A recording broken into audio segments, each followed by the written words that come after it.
Beside the README license and gitignore files, you will find another folder in your repository, the .git folder, which contains metadata and objects that Git uses to track the history of your project.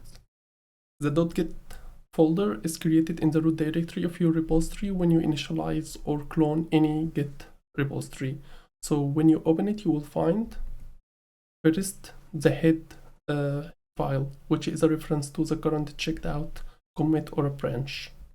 Then you will find the config file, and that's containing configuration options specific for this repository. And then you will find the description file.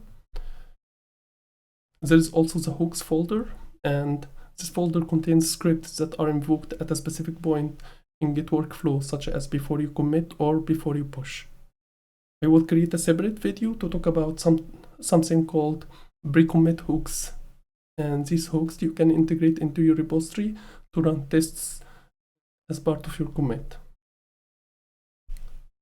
After that, you will find the info folder, which contains the exclude file. This exclude file is exactly the same as the gitignore, but it doesn't get committed or shared with other people, so it stays in your local machine.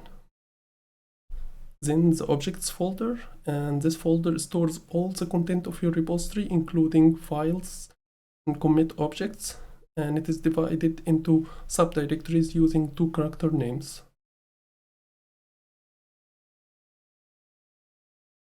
You will also find the refs folder, which contains references to commit objects, and it is organized into directories such as heads, tags, and remotes. Heads are branches in the repository, tags are tagged commits, and remotes are references to commits in the remote repository. And finally, the index file. And this index file is sometimes referred to as the staging area or the cache. And it is a binary file that stores information about what will go into your next commit.